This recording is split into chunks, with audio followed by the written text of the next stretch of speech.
السلام عليكم ورحمة الله وبركاته. عشر كلمات waxay ku saabsan yahay sidaad kombiyuutarka aad u damili aad u diraayo fariin. marka right click dhig kombiyuutarkaaga desktopkiisa right click ku dheh new dheh shortcut ku dhufo.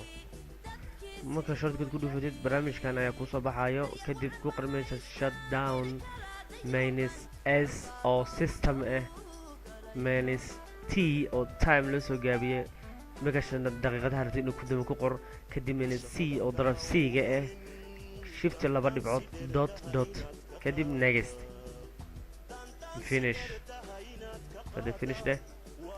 marka finish ahdid barnaamijka wuu ku soo baxayaa waa kana uu ku soo bax barnaamijka kadib barnaamijka ahaan waa loo fahmaa laakiin ka dhig sawirka ka bedel folder aan ka dhigaynaa. marka janji icon dheh janji icon yes dheh ayu waxa ku soo baxay meeshaas nuucaartiisa saaro. marka aniga disk folder aan ka dhigtay okay aan dhahay apply okay aan dhahaa waa kana folder kaga dhigay. marka magaca raba inaan ka bedelo rename aan dhahaa hadana magaca movies aan ku qoraa magacayaan ku qoraa meeshaas.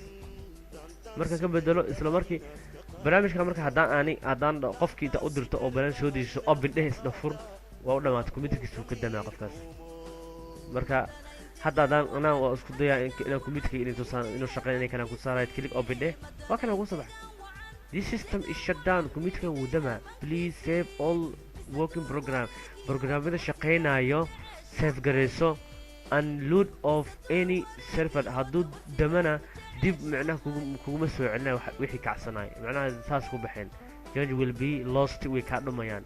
this shutdown was invalid by Ahmed Shafiq computer Ahmed Shafiq uu damaya.